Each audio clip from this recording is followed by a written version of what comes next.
All right, what's going on, everybody? T-Style Boxing here. Thanks to those joining me live and to those that be joining me on archive over here in El Paso, Texas. And I'm being joined by the one and only Amy Mintor. How are you doing, Amy? I'm good. How are you? Are you gracing us from Sacramento, or where are you right now? Yeah, I'm in Sacramento right now. Sacramento, in Sacramento, or the outskirts of Sacramento? Outskirts. Like Okay, like Roseville, Rockland area. okay, yeah. I've noticed that about people in Sacramento. Like they rep Sacramento even when they're not in Yeah. Sacramento, right? Okay, I got you. Okay. Suburbs. Yeah, it's like 20 minutes from Sacramento. All right, there you go. That's not that far. No. Right. All right. Well, first of all, give us an update. What have you been up to since the last time we've had you on? Yeah, it's been a What, while. what have you been up to in the boxing world? A lot with boxing. I mean, I might have talked to you guys when I was in the Olympic training camp center. Last time I talked to you guys. Mm. But since then, I've done like 3 national tournaments. The last one I just did was in Kansas. It was qualifiers. So the first qualifying tournament, which was in Cleveland, I qualified for 125, and so I did that tournament. And so I'm gonna do nationals in December, at 125. So then when this next qualifying tournament came up, I was like, I want to fight. So I went up a weight class just to get tournament experience. And I ended up getting silver medal in that tournament. And then now I'm qualified in the 132 bracket. So now I'm qualified in 2 weight classes for nationals. And then that was an exciting tournament for me. I got my first knockout. Oh, So that was stop it. So you stopped her. no knockout. Oh, okay. Like she fell on the ground, which Like is they had to give her crazy. a 10 count. What? So yeah, because like normally like in amateurs, like there's TKOs is the most common Mhm. thing in 10 counts. But I Okay. actually like knocked her out on the ground. Damn. So that was a first. I mean, it was my goal to get a stoppage, but that I've never knocked someone like out cold to the ground. Like the LL Cool J song, right? Mama said no, Yeah. keep you So out. I was just kind of like, oh, okay. But All right. I've been working really hard. It's been my goal just to get stoppages because there's been times where I felt like I really won the fight, and but it was a close fight, so I said, okay, that's my fault for making it a close fight. And then the next time I fought, I made sure to make sure it was not a close fight. Got robbed from a fight, so I was like, all right, I gotta take in my own hands. I gotta get stoppages. Like instead of complaining and being like about the judging system or whatever it is. So I'm like, so that's been my goal, is to get stoppages. And before I fought that first fight, my coach is like, I think you're gonna stop her by the 3rd round, and I was like, no, coach, I'm gonna stop her by the 2nd. And then Right. and then at the end of the 1st round, I knocked her out. She was down. And then she got up pretty quick, but then it was the end of the round, so the ref let her keep fighting, and then I got the stoppage in the beginning of the 2nd. So Okay. I did what I said I was gonna do, which was pretty cool. But my mental for this tournament was beyond like anything that I've really done. Like I've really like mentally prepped myself, because I've always worked hard like physically, but it was just like like that mindset, because I felt like I would be so close to like stopping girls, and there was just that little like hump that I wasn't like going over when I would fight. So I did so much like with visualization, and just trying to manifest that, and just just focused on everything I want to do. And it's Mhm. really crazy when you do that, and then what you've been visualizing, and you meditate. I meditate before I fight, There you go. and then it happened. So it was crazy. And then my second fight, I got and so then I believed in myself. I was like, okay, I can get stoppages now. And I've been working on trying to get stoppages for a year. And then my second fight stopped her 2nd round. Okay. So it's like kind of that thing, like once you believe in yourself, you can do it, you can keep doing it. So Once you it believe in it, you do it. I like yeah, that. so it was a really, really good tournament. I'm not gonna fight at 132 at nationals, but the whole point of this tournament was to get just to So get you're more weight class below experience. or above? I'm sorry. I'm 125. Okay. So this was Yeah. just like you challenging yourself. Yeah. And Okay. I want it, the more fights, the more tournaments, like the more prep I have for the nationals in December. So, and for me, I haven't been boxing since I was 8 years old. And, when I won nationals the first time, you know, um, everyone had so many more fights than me. So it was kind of rare thing when I Right. did win.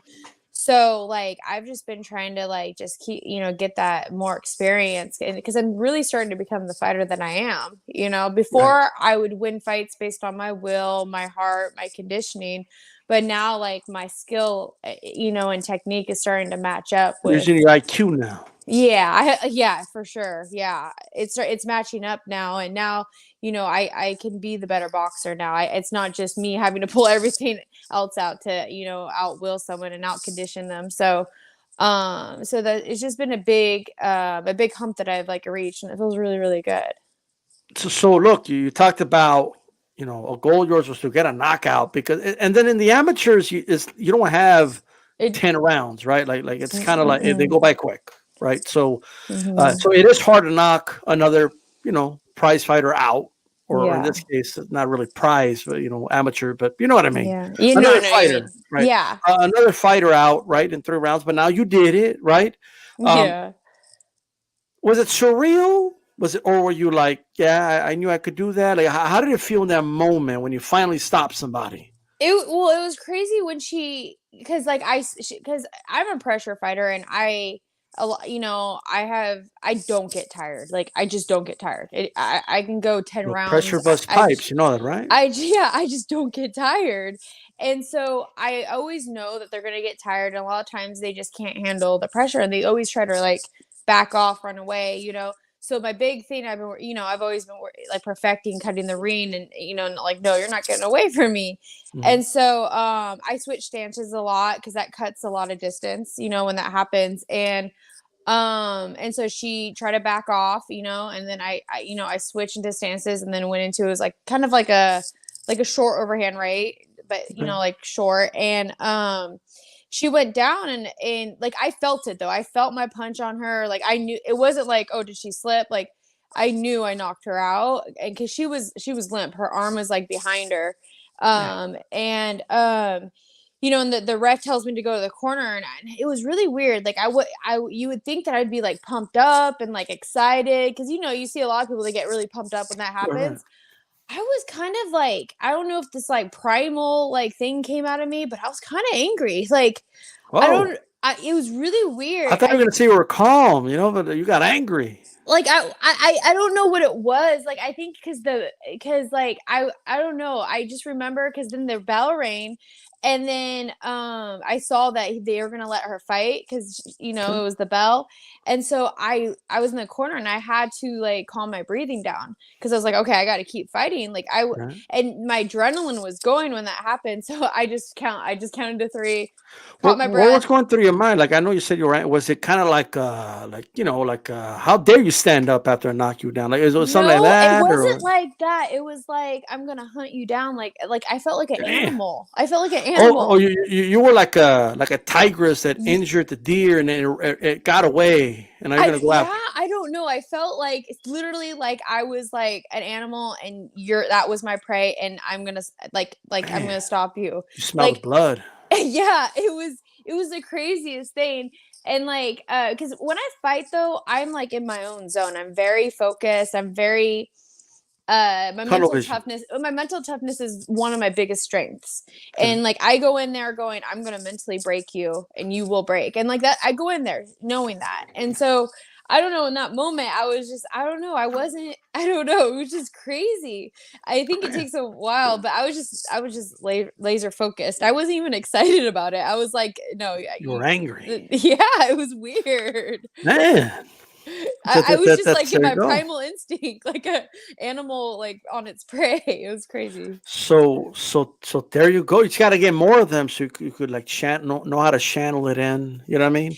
Well, and that's the thing. Like I've always known that there was something in me that I always was holding in. I was like, I've always told my coach, okay, I was like, there's more of a beast inside of me, like this inner beast. Like Mm. it's in there. Like I just don't know how to release it. And so, and it's crazy. I write in a journal, and I wrote in a journal, like, tonight is the night that I'm going to channel that. And, I think about everything, all my whys, like before, if I always remind myself why I do this, like why I want to win more than them. Like, why I'm doing this, like my passion for this and what got me here and drove me, and I remind myself because a lot of times you sometimes get mixed up in it being like a sport and trying to play by the rules and Right.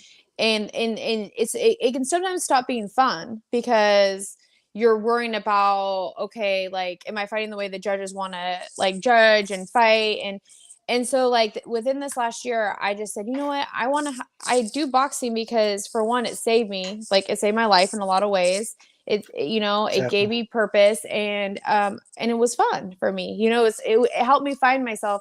So I got back down to my roots and I said, like if it's not fun anymore, then why am I doing it? And so I reminded myself, got back to that, and now I really feel like I'm channeling who I am, and I'm really the fighter that I've like molded into the fighter that I've been trying to be. It's just I didn't know how to get there, You and know how to so get like there, for right? once, I feel like I know who I am in there now.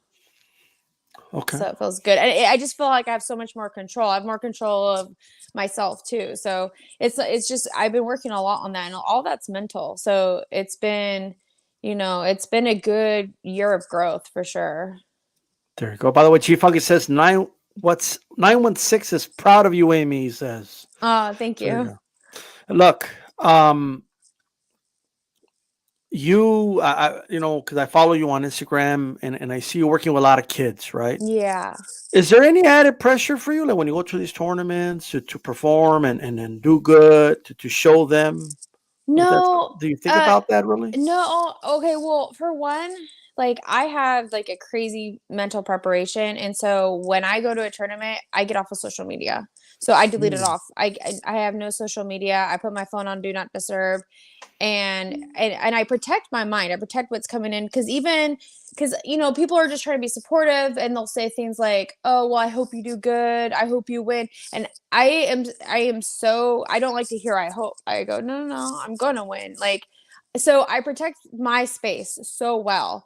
So I control it. And so the okay. best way to control it is just I isolate myself from any of that. There's very few people I talk to and they know what to say, around me, and I keep my circle very small and and I just get zoned in for the whole tournament and then I don't get back on it. So I'm not seeing everyone posting, I'm not seeing what's going on with other boxers. I'm there for me, and it's almost like a relief too. Like I feel like I get very more connected to myself during that time. And it gets me just mentally prepared and it just gets and I think that's why like it's one of my biggest strengths. And a big part of like what I've gone through in my life and then like boxing helped give me that strength. I give that back to the kids. And I'm always very honest about like, cuz like I was at a point where I was broken and I never would imagine myself being a national champion. But I'm also very honest and say, like, hey, that's a high, but I still struggle. Like, I still struggle with anxiety and depression. And I think people sometimes forget, like, when they see you, they think you're on the top of the world doing all these amazing things. And it's something you still struggle with. Like, and it's not, and so I've learned to be transparent and open, I still have my struggles, because with boxing it's definitely it has its highs and lows just like life. And so it's like when I was at the tournament there was a group of kids from LA.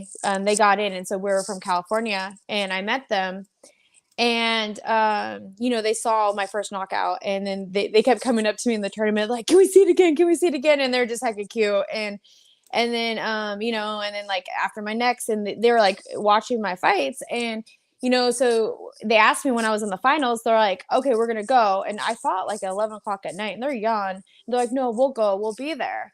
Sure. And they were there and you can hear them in the background and they were just like so supportive and like they were just like screaming. And I didn't win that fight. I got I fought my heart out. I won the last round and I gave everything I had. And the what meant the most is like because sometimes in boxing people get real weird. I'll have like that, like seriously like 500 messages in my Instagram after I win a fight. But then when you don't win, I don't know if it's people don't know what to, a lot of times sometimes people don't know what to say. But then other people just like they're only your fan when you're winning a lot of the times. And Like they probably so message the other person. yeah, it's that's just how it goes in the sport, Yeah, you're And not the only one that says that. I've heard that a lot. yeah, and what happened when those kids they came up to me like I had just won like nationals in December. They were Yeah. like, and like they were just like cheering me, and they're like, "Wow, we're so proud of you!" And they hugged me. They're like, "You fought amazing. You're a beast." And I had so many people coming up to me, and it just and it made me realize like like I wasn't upset about like losing because I gave everything I had, and I Mhm. finished strong. I won that last round, and you can't be mad at that when you give your all and you give your all and you do your best. And I accomplished so many things, in this tournament, and so it just meant a lot to me. And then and that's the same thing I get from all the kids that I like. They're just so supportive. They're not my fan because of what I'm doing in boxing. They're my fans or friends or whatever because of who I am and like what I give to them. And and like just it's more than just they didn't just they didn't just follow my journey just because they've been with me since I started, so no matter what, they're there. And I get little videos. My one of the coaches at my gym, he sends little videos of the kids just saying we're proud of you, and then they send it to my text it to my phone because I know I'm off social media. So Right. no, it doesn't give me like any added pressure or anything. Because I'm there to be a role model, and I think it's important, like to it's great to be winning and come back to them and do that, but it's also I like to show like this is real life. Like we don't always win everything, and Can be a always role win. model and how to deal with that too. So, Sure. I think that's just really important. And I think a lot of times people like kind of like disappear and after that, but like I'm proud. I mean, no, I'm not okay with not winning, but like I'm proud of who I am no matter where I'm at, because I mean, that's how boxing is. And Sure. and if I had, and I think about it, like one time I was robbed so bad of a fight, like it was so painful, and that's the worst when you're robbed. It's not like if you lose and give your all, but when you've been robbed, like clearly, and you won, that's what Mhm. hurts. But if it wasn't for that, I wouldn't have worked so hard to try to get these stoppages. I wouldn't have worked so hard to try to like hurt, instead of just trying to win, like hope I get the right, enough points. You Like turned the loss into a lesson, pretty much. yeah, exactly. Yeah. So it's, whenever I look back and whenever I have those moments, I try to remind myself that, and seriously, every time there's been like something really, really hard, it's turned into something very positive. So There I you just go. trust that process. I just trust it. And then I'm also back to doing what I love and having fun doing it and being who I am. I'm being Right. authentic to myself. There's nothing better than doing what you want to do and being happy with what you're doing, right? Yeah. That's always a blessing, right? Now, not everybody Yeah. could say that. So Yeah. definitely glad to hear that. Now, I do want to ask you this. Yeah. So you talked about being in, battling depression and everything. Hmm. Is sometimes when you're in the trenches in a boxing fight, it's a tough fight. Do you think like sometimes maybe you have like an advantage or something because maybe you've been in deeper darker corners than in a fight? Do you feel that sometimes? Absolutely. Absolutely. It's definitely sometimes like it's been sometimes I've even like journaled about, before I fought because Right. to face like trauma that you've had as a kid and abuse growing up, even as a young adult I had. And the hardest thing is to face your own traumas and even your own stuff, your own problems that you have with yourself as a person. That's the hardest thing, is to face your trauma and to heal. It is the hardest thing I've ever done because our body naturally, like what the reason why I got into boxing was it saved my life, but it also was a distraction. That's how I coped with my trauma. That's how I coped with my depression and anxiety. But it was always going to be there. Like I was still damaged. I was still broken. And when boxing wasn't around, if I had like a week off or whatever, it would, all of those problems are still there and they're coming back and I'm feeling it. So, boxing, made me strong to go get that help to heal from all of those things that I've been living with for so long. And now, like, before I just felt like a survivor because that's what I was, a survivor. But now I like to say I'm thriving because I don't feel like a victim anymore. I don't feel like I'm just surviving. Like when you think about someone just surviving, like they're surviving, holding on with their dear life. Like now, like I feel free. Like I'm not like captive in my mind of all these things that have happened to me in the past. I've now like have control over everything, and facing that stuff is hard because our body, our brain naturally will want to shut it off to protect ourselves. It's like, oh no, that's trauma, don't go there, and that's what, like that's why everyone has different coping mechanisms. And so I've learned to face that. And I mean, and in doing that, you really learn a lot about yourself. You get to know yourself really well. And so with doing that, I know that there's nothing else that I can face that's going to give me more anxiety or more fear. Like I'm not afraid of anything anymore Right. because I faced myself, and that's always going to be your biggest challenge. And then when you talk about those dark corners, like, I go in there knowing no one's as mentally strong as I am, and no one has felt pain, and I channel that pain. And then I also, like, how I fight, I make girls tired, I break them down, and I see it when like I see it leave them. Like when I break them, I see it in their eyes. And that is like, I tell myself, like, I thrive in pain, like that. I'm comfortable with that. So I'm gonna bring them in that. And Well, that's where I do well. well, because I've heard from people that suffer depression. Hmm. It's almost like an invisible enemy, right? You can't see it, but an opponent, you could see them. They're right there. Like you could hit Hmm. them. Like you know what I mean? Like but so that's probably what makes it easier, maybe. But um, you talked about breaking opponents, and you're doing this in 3 rounds. Like, have you thought about in the future, not necessarily the immediate future, but in the future, turning pro? A lot of people ask me that because, like, because even when I fight, I get stronger as I go, and I don't get tired, and it's just like I just like that's kind of like my style would lean towards that. But I've always I don't know, I've always not really had an answer for that. Sometimes it's like Okay. no, but it's I see why people ask me that. But I think it's just when I started this journey, I never imagined it. Like I did it for other reasons because I was dealing with, Right. the worst stuff, and I never thought that I would end up being on Team USA national champion. And so I try to keep like stay like how I started and what got me here. And so Mm. it's just being the best version of myself and keep working hard. Of course, and of course I have goals, and it's good to have crazy big goals, but with this, I'm very careful with like how I approach it. And Okay.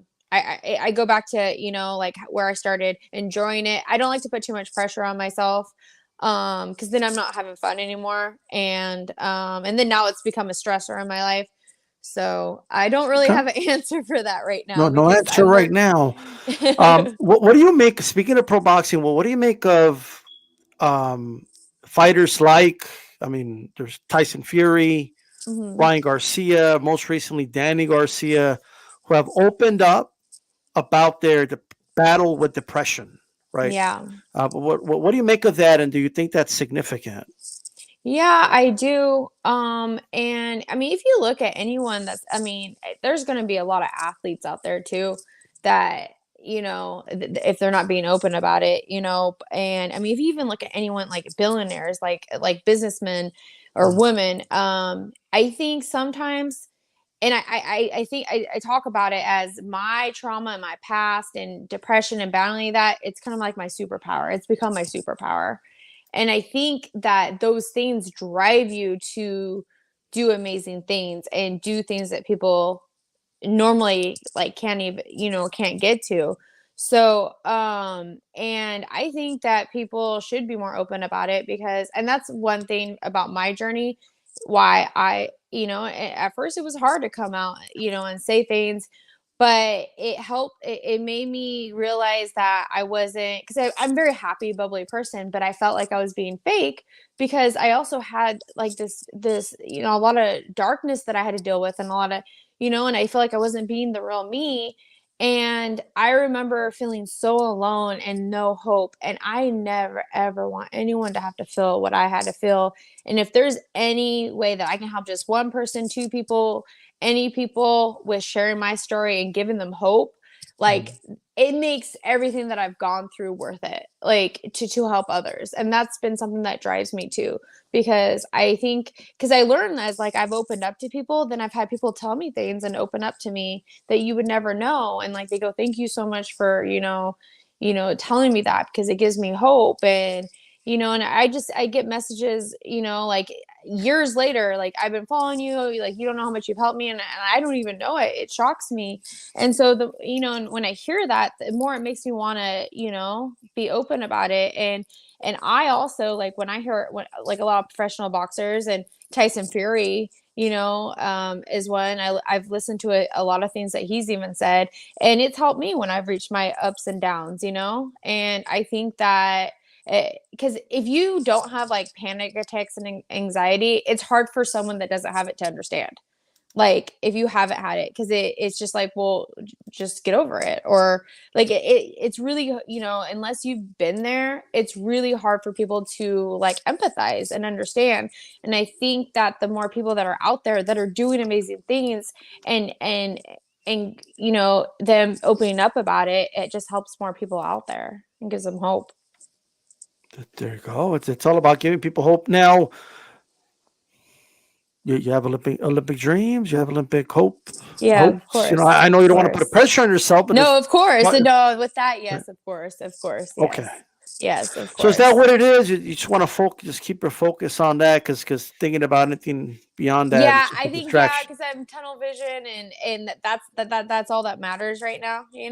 Okay. So, I have so many dreams and things that I want to do. Like, I think about it, but as in right now, I'm so focused dead on what I'm doing right now, and it's been working, and so I'm kind of just staying there. So that's why with some things I don't have an honest answer, because I don't know, because Okay.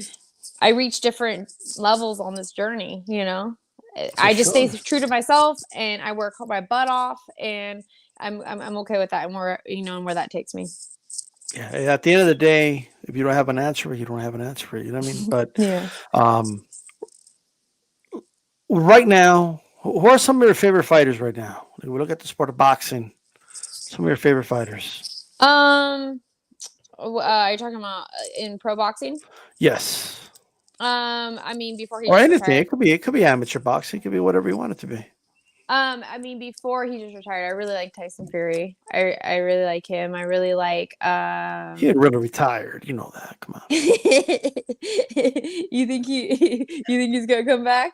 I think he's gonna come Just back. he retired long enough to make his wife happy and then come back. Yeah, pretty much. I Yes. don't. Yeah, and see that's the thing, like, because when you do something like, especially like if he's like, I'll that's tell been you his why I whole don't think he's life. retiring.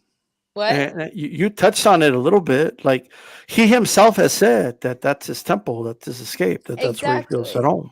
So you think he's going So to retire on top right now?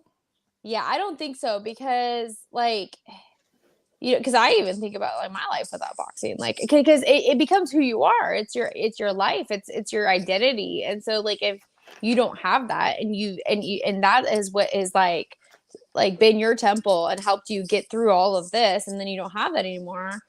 Like I agree. I think I don't think he'll stay alone very long. Now, do I think he got? I don't even think he'll be able to. I think he'll need it. Yeah, like, do I think he got 30 million? And was like, "Yo, I'm going to take a vacation for all." Yes, right. But I think he's going to come back at some point. But look, Amy. First of all, I appreciate you coming on. All Yeah. right. Thank you. Anything you wanted to say to the fans watching, to your fans that will be watching, and all that good stuff.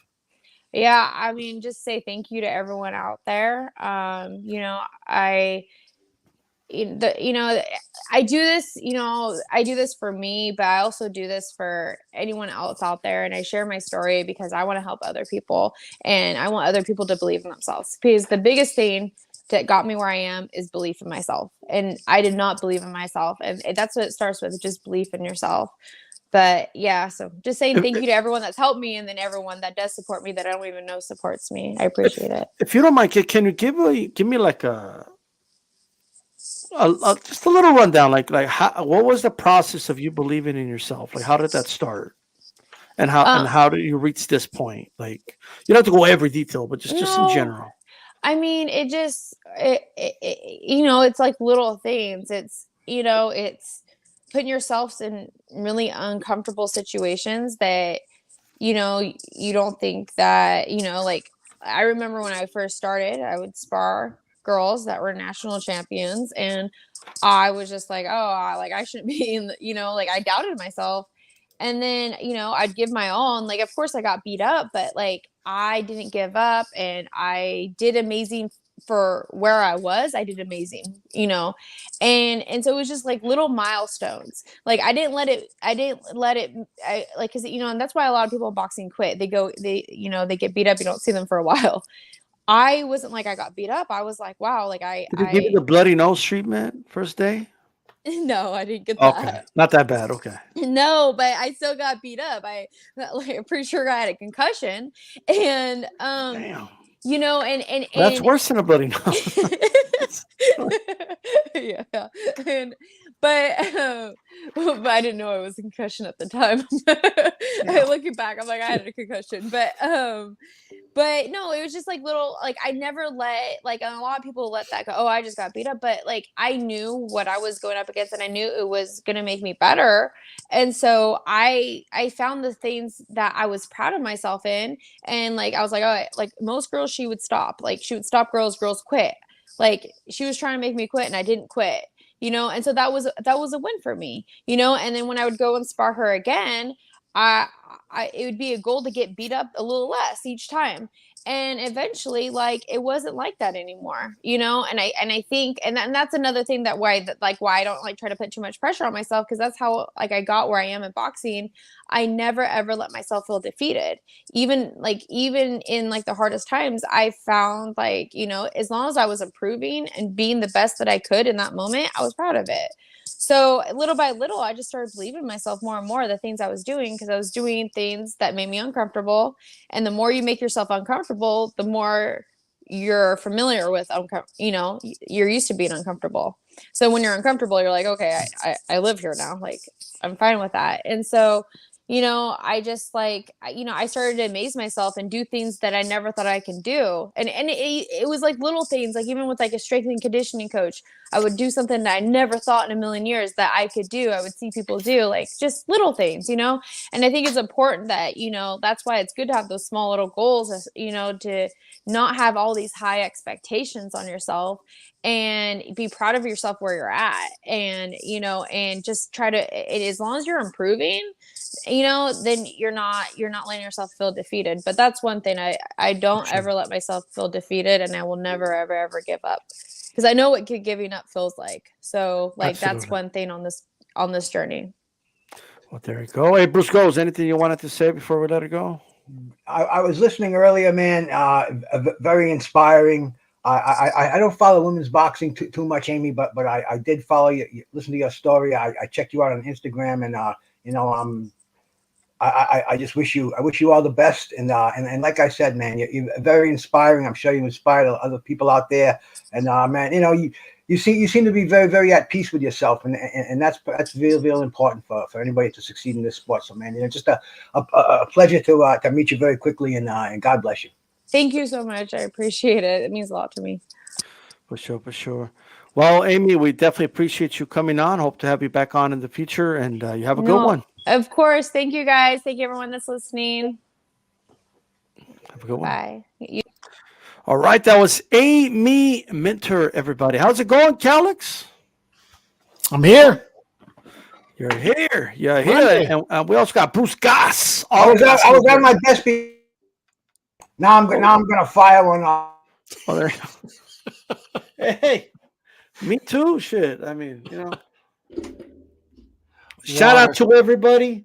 Shout out to the Don in the building, Danny Drew in the building, Tu Matador, Anali Jaramillo, Chicano Prophet, Stephen, everybody, man. Glenn was in the building, Chief Funky, all you guys. SSC, how's it going? Let's go ahead and get this started, man. The big news of the weekend.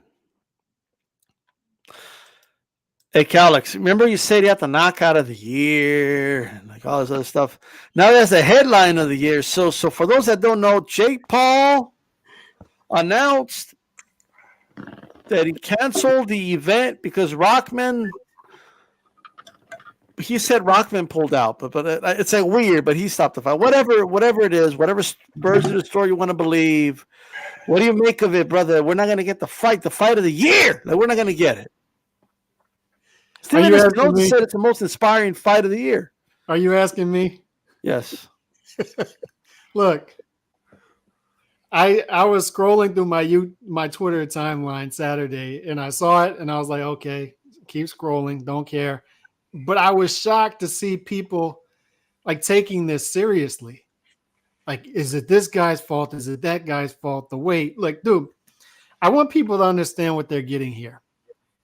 This dude was on the Disney Channel, right? And then he made a living off of YouTube, and then he decides one day he's going to be a boxer, and then he fought a backup NBA point guard, D-style, a backup NBA point guard, and then he fought some UFC guys who were washed up, and now he was going to fight a guy in a division named after a kid that was eaten by a dog, right? Like, no. Like, okay, you got to get that right. Like, okay, the dog attacked the sister, and he defended his sister. He's still alive. He didn't get eaten. That's why they named the division after. Did you ever save anybody from a rabid dog? I never did. I know you love the Bridgerweight division as much as you love it. Who's the top fighters in the Bridgerweight I'm not going to attack kids that saved their sister from a rabid dog. That's what I'm not going to do. Okay. Not even I go that low. But what I'm saying is this is what this is. And for people you don't take a Jake Paul fight seriously. You don't. Like, it's Jake Paul. It's a circus event. You don't show up at the circus and say, oh, where'd these clowns come from? Where'd the bearded lady come from? Like, it's the circus. You get what you like. People should know what they're expecting. You turn on Cinemax at 1 a.m. and some okay, but the circus got canceled, though. We had tickets to the circus. It got canceled. Who do we blame? Whose fault is it? It's nobody's fault. Is it the ringmaster's fault? Is it the clown's fault? This was the parachute in the contract, right? It was when they all signed the contract. Jake Paul knew this guy wasn't making 200. Hasim Rahman Jr. knew he wasn't making 200. He wasn't even going to attempt it. Who do we blame? You don't blame anybody or you blame everybody, whatever you want to do. All I'm saying is they were going to do this 7-day weigh-in, 14-day weigh-in, 7-day weigh-in. And then Jake Paul was going to see what the numbers were looking like. And I don't mean the weigh-in numbers. I mean the numbers. How are the ticket buys going? How's the pay-per-view buys? How is that going to look? Mm-hmm. And when he saw it didn't look good, pull the parachute. Let's blame the weight. Damn. If Hasim Rahman Jr. was at 200 or Hasim Rahman Jr. was at 220, it didn't matter. It didn't matter. For Jake Paul, if the numbers look good, he was going to fight Hasim Rahman Jr. at 215. And he was going to take a little bit away from him as far as a purse each pound, so even better for him.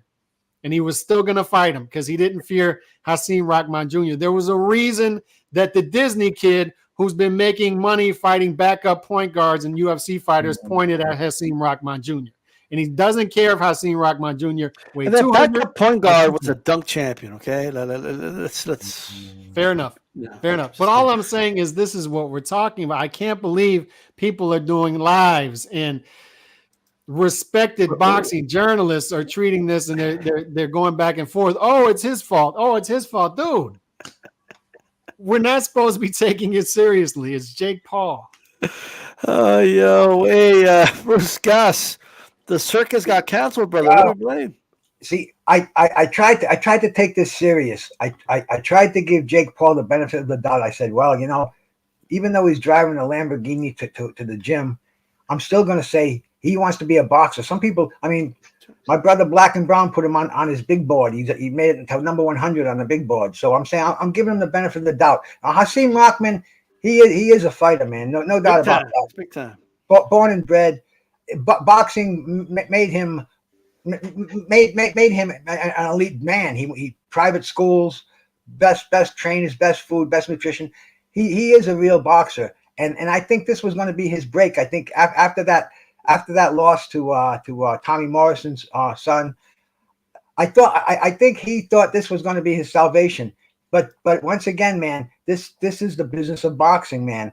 The fucking ends weren't meeting. A week before the fight, the pay-per-views were down. The live tickets were off. Nobody's coming to New York to see Jake Paul since he fought. Maybe the last third fight that he had. The pay-per-view sales have been going down. People are realizing $50 to see this clown when my cousin Jake can just rig a couple of buttons on the internet and we can get it for free.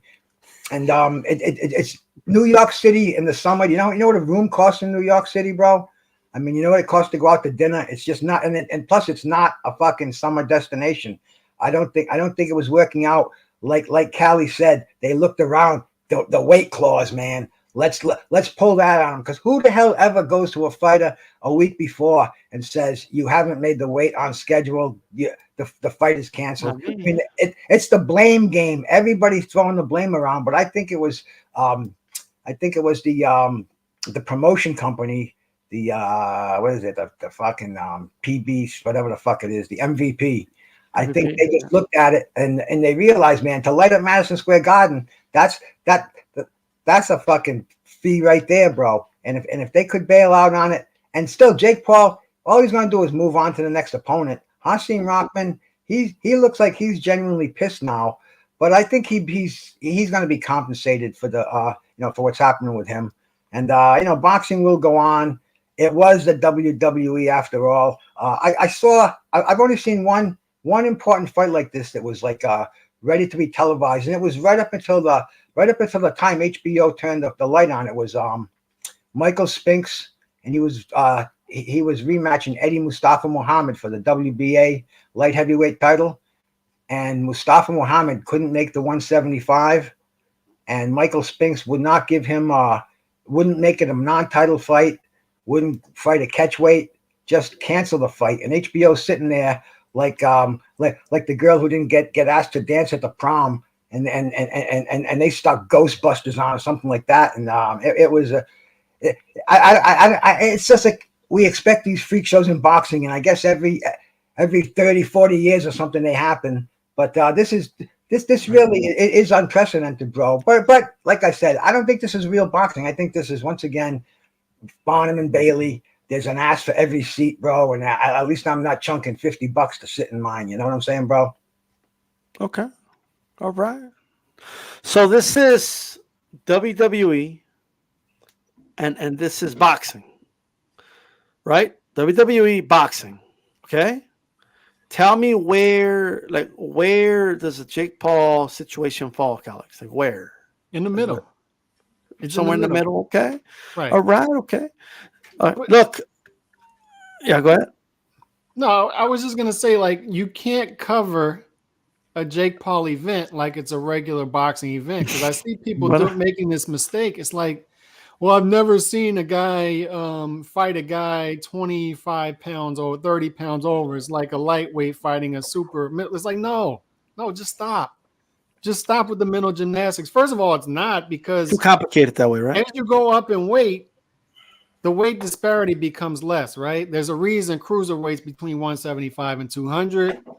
Heavyweights, percentage of the body mass, right? Percentage of body mass. So that's a bad comparison from the beginning, but you're still making the mistake of treating a Jake Paul event like a regular boxing event. You're wanting Jake Paul fans to understand percentage of the body weight, arithmetic, algebra. They're not going to get all that. But I want people to understand there's a reason he pointed to Hakeem Rahman Jr., just like there's a reason he pointed to Tommy Fredo Fury. There's a reason he's pointing at these guys. He called him Fredo. Like eventually people get bored and they're like, okay, you have to fight a real boxer now. So the real boxer that he points at, like, you don't want to be that guy. You don't want to be that because it's a lose-lose. If you win, great, you beat Jake Paul. But if you lose, you lost to Jake Paul, and you're the boxer here.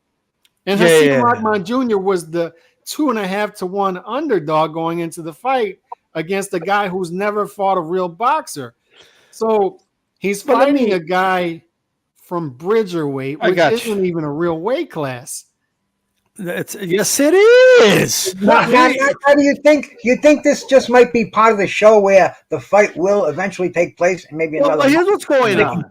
Calix has defamed a child that was attacked by a rabid dog. Okay, that's number one. Like once again, like this is unbelievable. Like, you all got to put a respect on cruiserweight and respect the movement. Okay, Bridger is a little kid, and you're attacking him. Like, I don't get it. But shout out to Chauncey Pearls, man. Let me cook here. Let me say something. All right. First of all, I agree. This shit's a shit show. It's such a, like, people are talking about it. Like, they're putting under their suit and tie and everything. Like, oh, this is really peculiar. You know, the fight was canceled, you know, due to the agreements, and it was going to be a 8-round fight. Like, this is a fight. You know the term glorified? This was a fight between two glorified journeymen. That's what this was. Two glorified journeymen. You know what? Let me take that back. That's an insult to journeymen. This was a glorified fight between two novices. Okay? That's what this was. There's dudes fighting in the Golden Gloves that'll fuck up Jake Paul. Right? There is. Now, you see, here's why I know it's all a show and a sham, all right? First of all, Jake Paul's already said out of his own mouth, he told Eddie Hearn, I'll fight any one of your fighters, any 10-0 fighter at any weight class, he said, right? Jake Paul also said he was whooping Hakeem Rahman's ass. He said he was whooping his ass, and he was 230 pounds in training. So you're already whooping his ass. Well, why do you care about the weight? Why do you have a rehydration clause? Is he going to be too big and strong for you? Is that what he's trying to say? Is that what it is? Don't challenge the dude that's too big and strong for you to a fight. Don't do it. That shit makes no sense, right? This is crazy. Another thing Jake Paul said, I'm selling the fight. He's not selling anything. Everyone's coming to see me. Okay, so if we need to make weight, bro, you know how many boxers there's out there that would have taken this fight for free? You know how many cruiserweights in the top 100 will be like, yeah, I'll fight him right now. I'll come out the couch and fight him right now, right? Makabu would have fought you, right? Makabu's a little cruiserweight. You could have called him. I mean, shit, Mauricio Sulaiman was ready to give you a title shot if you won this fight already. You know what I mean? That tells you everything about Mauricio Sulaiman at the end of the day. Jake Paul's full of shit, bro. Jake Paul, I've been telling people this shit ain't gonna happen. All right? I've been telling it's all charade. I thought it was gonna fake an injury or something, but this was genius. The dude cancels the fight and accuses the other guy of pulling out. It's crazy. This is nuts, bro. You know, Sean Porter called it 2 weeks ago too, to the T. I called it when it was announced. So Sean Porter copied me. You know what I mean? But I didn't call it to a T though. So if he called it to a T, then good on him. All right.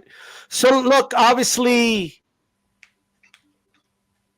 you know, it's Bruce goes. Is Showtime going to keep licking this dude up or what? What's going on? Are they going to keep pushing this dude? If they had somebody like me as a writer, bro, I could think of a lot of ways to really, really build this fight up. I mean, I could see Hakeem Rahman following him around, maybe grabbing one of his girls or two. Bro, I mean, this is pure WWE at its finest, man. It's only limited to what the what the imagination can make, and what the senses will bear. Yeah. Plus, I mean, Calix, you've been hearing the dude.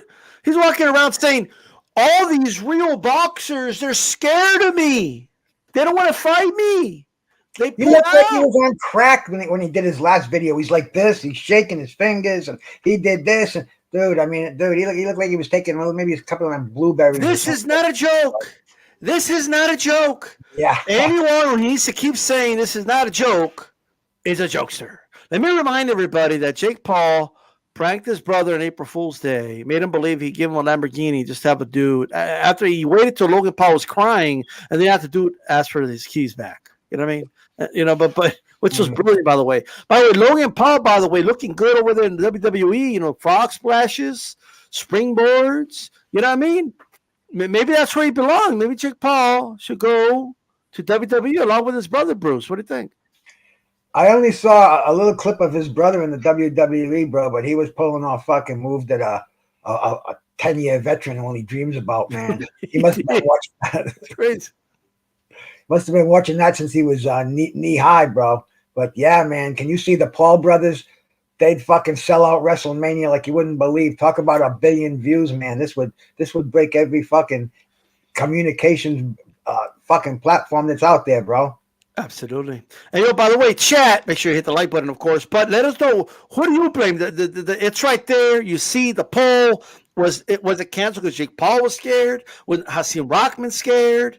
Or was the event just not making any money? You know what I mean? Is that what it was? So, Calix, I mean, for a dude that says he never watched pro wrestling, I mean, you're calling it down to T. Like, you're calling the work. You're calling it all. Like what's going on? Are you a closet wrestling fan? No. Well, you're seeing Not it at all. coming, Not at all. No, I've never Okay. been. Not interested in it at all. But what I'm saying is there's nobody to blame. There's everybody to blame. But I know what's not to blame, and it's not the weight. It's not the weight. They had this story doesn't belong on boxing scene. scene's head. It should be boxing scene's main story right now, is what you're saying. Just in case they had to pull this out their sleeve, it was there, and that's what they did. This fight was not going to sell, and I've been saying it about other fighters that are out there. Once the market, they're not gonna stop doing what they're doing until the market gets bored with them. And the market dictated leading up to this fight that it was bored with what Jake Paul's doing. So Jake Paul's going to have to go back to the drawing board. It's going to have to be a Conor McGregor fight or something like that. Damn. He's going to have a strong B-side, because what we learned from this is if he doesn't have the strong B-side, he's not that interesting of an A-side. Damn.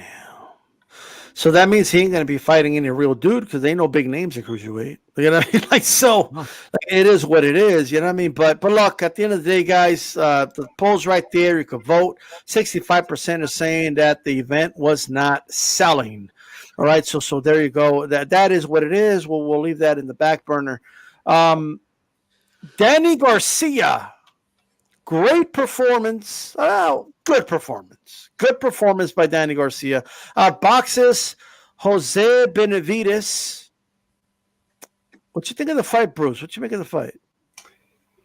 Well, it was it was definitely anticlimactic. The rest of the card I thought was it got me going. I mean, basically they sold us the sizzle, and when we got to the steak, it was like kind of tough shit, man. A lot of fat on this, but Danny, I'd say Danny looked pretty good, but I mean, you could see the layoff there. You could see that the timing is slowed down, and you can also see that he wasn't aggressive. He really didn't want to mix it up and get in there, because I think Danny is a victim of the proverbial silk sheets we all talk about, man. I really do, man. I think Danny is he doesn't have the drive.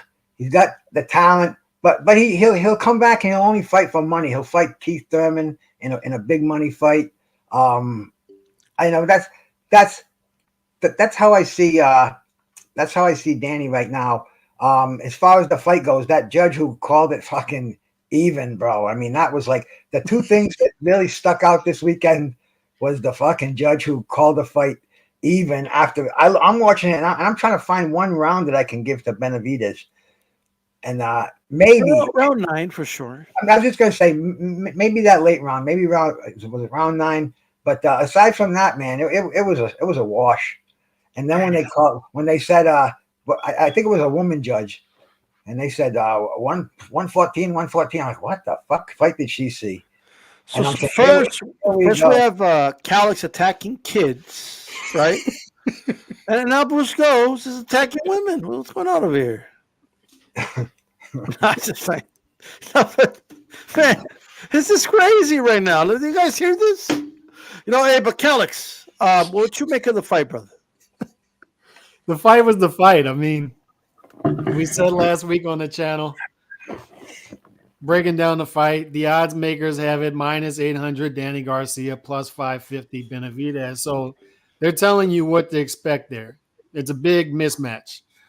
They're also telling you the over-under is priced at 10.5, and the over is favored by a lot. And what have I told people in the past about the over-under? When it's priced at 10.5 and the over is in the minus, that means that they're expecting a decision victory for the favorite in the fight, and that's what we got. And we said it last week, there's no value in the odds because there's no reason to think that Benavidez is going to pull off the upset. Benavidez hasn't been himself since he got shot in the right leg in 2016. And that's nothing against him, man. It's a big thing to come back from. He's a different fighter. He's not mobile.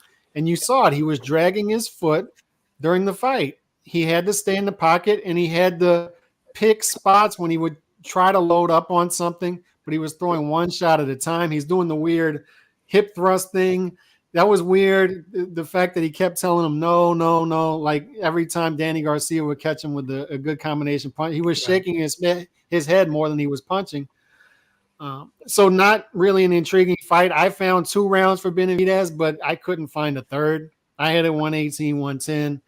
I don't see how you got to 116, 112, much less 114, 114. I thought the scorecards were too close.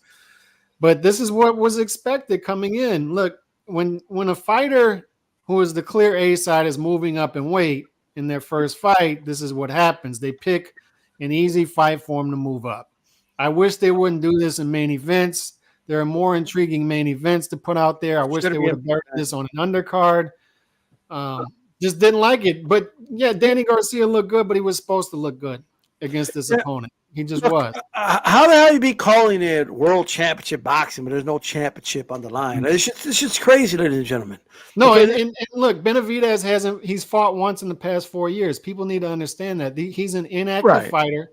154 is not his real weight, and 154 is not Danny Garcia's real weight either, but they're presenting it to you as a 154-pound fight, and it's really 147 pounders fighting at 154. So I'm sure you'll ask where he's going forward, so I'll save that. Oh, for sure. Let me crook. Look, first of all, shout out to Shoeshine, Mad Dog, and everybody. Tim Gallegos in the building. How's it going, brother? First of all, first things first, okay? First things first. Look, I get that look, when David Benavidez says his leg is 100%, right? And this is with all due respect, because I have nothing but respect for Jose Benavidez Jr., okay? Nothing but. But with all due respect, he's not being truthful when he says that. What he's doing is he doesn't want to appear like he's making excuses and stuff like that. You know what I mean? People keep asking about the leg. And, my leg's 100% because he doesn't want people to be saying shit like, he's already making excuses, guys, because that's the culture we live in. Unfortunately, a lot of fighters make excuses, and he doesn't want to be known as a dude that's making excuses. But for God's sakes, he was shot in the leg, okay? He didn't sprain an ankle, okay? Like, he did it.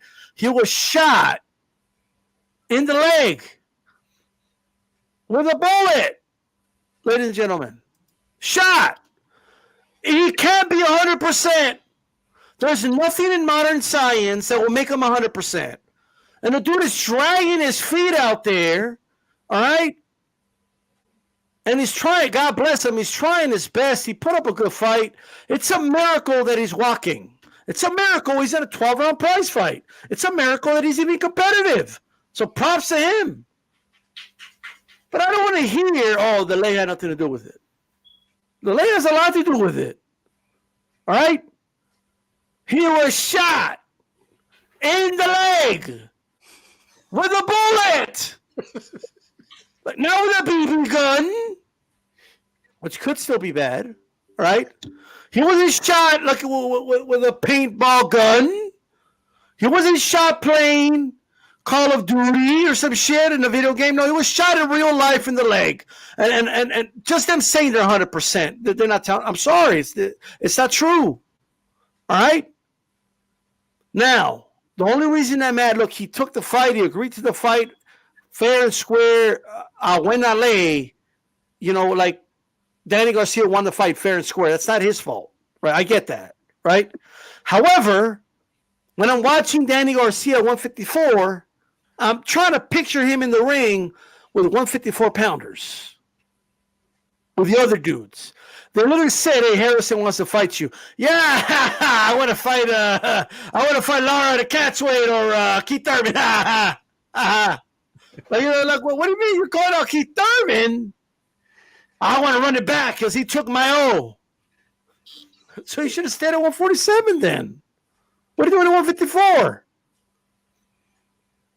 He knows he can't fuck with his 154 pounders. Danny Garcia knows that, guys. He knows he can't. That's why he's calling out Keith Thurman or Laura at a 155-pound catch weight for he said the middleweight title. That's a Reggie belt. By the way, shout out to Shanti Pro. I appreciate that super chat from earlier. And Nando Yama says, Bruce, all gas, no breaks, he says. Absolutely. Nando, salute, brother. Always coming in here, dropping a super in my name, these styles. So yeah, shout out. Right. I got to donate this money back to Bruce Gas. You know what I mean? We got to get it back. We got to transfer this money. I'm all giving, baby. We're going to transfer this money is what we're going to do. You know what I mean? Hey, but in all seriousness, the dude was shot in the leg. And you got people saying, "Oh, don't say that." What do you mean don't say that? That's what happened. Like, in all seriousness, after round 6 or 7, it was very obvious to me. He can't he can't. You need your feet in boxing. You just do. That's how you get leverage on those shots. And people, look, love her to death. Shout out to Christine. In the ring with Christine, the coach. But she's saying, "Oh, I tweeted out the leg's an issue." She responds to me, I got to do it. I'm sorry. I got to do this. Okay. It ain't my fault. You know what I mean? It is what it is. D-Style, you're picking on Christine. Christine can handle herself. Okay. But she's like, no. The problem is that he's not letting his hands go. It's not like he's just making a decision to not let his hands go. Like, I could totally win this fight, but I just don't want to throw my hands. No, like there's a reason he's not throwing his hands.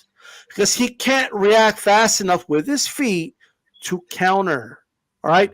That's why that's what it is. It's the only difference between this fight and the Crawford fight. One, Danny's not as good as Crawford. Second, Crawford applied far more pressure on Benavidez and forced him to use the leg more. Danny's a very flat-footed fighter, so that kind of worked to Benavidez's benefit. Okay? Mm-hmm. Calix, what do you make of people saying the leg had nothing to do with it? Don't even say it. The problem was that he wouldn't let his hands go. That was the issue. Sorry, Christine. No, you nailed it. I mean, there's a reason that he was picked for the move up to 154. He's been inactive. So that in itself, the ring rust is going to be an issue with timing, but also with the leg. He hasn't been this. Those of us who have seen him fight before 2016 know the different fighter that he is. It's a much different fighter. He's a much more stationary fighter. He drags the leg. He can't put leverage on the leg. And also he can only fight in spurts. So you mentioned the 9th round. I had it for Benavidez as well because he decided that round, this is going to be my round. I'm going to let it all out there. I'm going to throw a bunch of punches at the wall to see what happens. He didn't get his big knockout punch. Other than that, he's trying to load up on shots and counters in order to try to get Danny Garcia out of there. But it just wasn't going to happen. He didn't have the punching power to get Danny Garcia out of there. And the two things that I love about Danny Garcia, as we spoke about the negative, but the two things I always appreciate about him is one, that he's got a hell of a chin. Oh, his rapping skills. Yes, that's one of them. But one, he's got a hell of a chin, D-Style. And that's undeniable. For a fighter who's in the pocket, who fights in the pocket, he takes shots and he moves forward. But also, I've always appreciated how he stays in the pocket and puts all his force on shots. He puts everything in the shots. And for anybody who's sparred in a gym, they know how difficult that is to stand in the pocket and leave yourself vulnerable, letting your hands go that way. And he does it. And he catches counters, and he's got a good chin. He's able to fight that style because he's got a good chin. So I appreciate that about him, but this wasn't going to be the fight to test him. This is what we expected. Hey, Bruce Goss. So after the fight, Danny Garcia calls out Keith Thurman, and he called out Lara at 155-pound catchweight for Lara's regular middleweight title. What you make of those call-outs? Are you okay with them? Are you kind of disappointed at those call-outs? What do you think? Well, you know that Danny is on he's on a high contract. He's on a high money contract. He has to get names that are going to draw the big money. You know what? Being the A side in this fight, he was probably given a list of names, and Jose Benavidez Jr. He has a recognizable name, partly due to his brother, but he was acceptable, and he was made for Danny Garcia. Danny was dancing around, pot shotting him. The only thing I didn't like, I didn't like the fact that Danny didn't turn it on when he had the opportunities to, and really show some offense. He was more a defensive fighter, but Benavidez, I think that was probably his last hurrah right there. I don't know if he's gonna continue doing small fights, but this was the whole card. I think it was put together with named fighters that people were going to recognize, but it just didn't mesh. And this fight right here, I think out of the three of them, this was the most mundane fight of the night, man. All right. Hey, Calix, 155. I'm just gonna say it, and Chief Monkey just said it too, but I think Lara beats him, bro. Oh, Lara beats him, but hey, you said that with confidence too. All right. No, Lara beats him, but my issue is with the call-outs.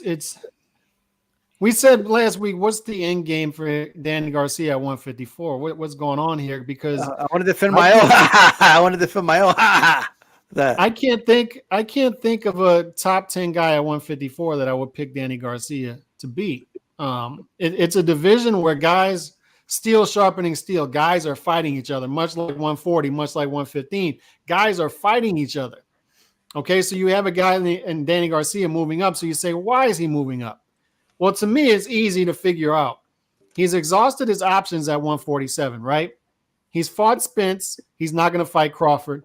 And he doesn't want to be a glorified gatekeeper at 147. Keith Thurman doesn't either. Adrian Broner doesn't. Sean Porter didn't. They don't want to be the glorified gatekeeper that these young lions feed off of moving up. So let's just move to 154 for new scenery. He looks at the scenery at 154 and he's like, I don't like that guy, that guy, that guy, that guy. Tony Harrison? No, don't want to even mention his name. Erickson Lubin? No. Tim Zhu? No. Sebastian Fundora? No. Definitely not Jermell Charlo. No, none of them. None of them. So no options there. Okay, so what do? We got to get creative. We got to fight a 147-pounder in a rematch at 154, or we fight 155. We pick off the most vulnerable middleweight champion at one and fight him in a catchweight at 155. Look, there's a comparison to make here between Danny Garcia, and I hate to even do it because he's my favorite fighter of the modern era, Miguel Cotto, but two fighters between 140, started off at 140 and moved their way up the rankings. To Miguel Cotto's credit, he fought at 154 8 times, but his run at 154 wasn't all that great. The best fighter he fought at 154, who was a 154-pounder, was Austin Trout, and he lost. All right, he lost to Mayweather, but Mayweather was a welterweight. He lost to what was the other loss at 147? Saddam Ali, late in his career. But the real 154-pounder he fought was Austin Trout. And it pains me to say this because I'm Cotto-tarded, but his run at 160, dude, you shouldn't be fighting for the lineal middleweight title at 158. You shouldn't be fighting Daniel Gill at 157. You shouldn't be fighting for the lineal championship with Canelo at 155. Like these guys, I'm with you on catch weights. There are 17 weight classes, 17. And if you count your weight class, Bridger weight, the kid that got his face bitten off by a pit bull, that's 18 weight classes. Put respect in his name. So figure it out, dude. The weights are there. We need Bridger as a guest for the middleweight title at 155, but I know his end game here. It's look, D-Style. When Cotto lost to Austin Trout, we thought he was done. 3 fights later, he fights Sergio Martinez, and he wins the middleweight title. So what's the lesson there? The lesson there is Sergio Martinez was an easier fight for Cotto than Austin Trout was. Danny Garcia is looking at the same thing. He's saying, these guys at 154 see me as food, but I can drain a guy in Lara who's the middleweight titleist at 160. I can drain him all the way down to 155. He's way past his prime. He's well more past his prime than these other guys at 154. And that'll be an easy. You can fight Martinez for the like he's fighting one-legged dudes, right? Who's that? Danny Garcia. You can fight Sergio Martinez. It's like a trend. You know what I mean? But look. It's an easier fight for him, right? But 155, Lara. You're moving up 1 pound if you fight him at 155. But what I'm saying is, I agree. He's not in a weight class. He's running this multi-division weight scam that a lot of fighters are. He's not at 154 because anytime a guy like let's say Erickson Lubin, Tony Harrison called him out. Anytime those guys call him out, he's gonna be like, no, come on, guys, you understand what I'm doing here. I'm not really a 154 pounder. I'm calling out a welterweight. I'm calling out a middleweight at 155. So it makes him a tougher target because guys don't even know where he's campaigning. But he's not. Check it out, Alex. He's not. This isn't a genuine 154-pound run. Look, man. At the end of the day, this is all I know. Okay. Danny Garcia is not going to fight anybody serious at 154 unless he's forced to. That's it. But right now, he did, and I want to make sure I'm very careful because I know people are going to snip at this, put it on Twitter. I don't know what they'll do, but I'm just going to be very genuine here. Look, I believe him that he went through depression. Okay, no doubt, I believe you. However, I do feel like he's trying to soften the blow of the Spence loss, like in a way, like I'm just saying, like, I didn't feel good during the pandemic, and I didn't dude, Spence went through the pandemic too, and through a car crash. He had to overcome all that. You know what I mean? And you're talking about what you went through. I think to indirectly, and people are gonna get mad about it, whatever, to soften the blow of the loss, so people could be like, "Oh, he wasn't himself. That's why he lost. If he was himself, he would have looked the way he looked against Benavidez tonight." You know what I mean? Like, no, you would have lost, bro. He mentioned that he was only 50% for Spence. I read an article. You said that too? Yeah. You see what I mean? And not only that, I'll add to that. Angel Garcia. King Gallegos put a chair in his name. Danny Garcia. Damn. Go ahead. No, Angel Garcia said he lost the fight to Errol Spence because he was going through depression and anxiety. That's what he said. And Danny Garcia didn't correct him. So what I'm saying is I think, look, we got to be careful with this, right? I'm just saying. But let me finish. It's often the blow of a 19-month layoff coming back against a one-legged fighter. Right. Look. I know what people are going to say about tonight's show. Calix attacked kids. Right, Bruce Rose attacked women, and D-Style I suffer from depression and anxiety myself, right here. And D-Style attacked depressed people. That's what they're going to say, okay? But I'm not. Look, I just had a guest who suffered through depression, and she's battling it. And I'm proud of her and all that, right? And you know, and good for Danny. You know, he did his thing, but don't use it as a crutch. Don't use it to tell me that's why you lost your fight. That's what I don't like, right? Because you just fought a dude that got shot in the leg, and that dude's going out of his way to tell people his leg was 100%. All right? So I don't want to hear, I was 50%.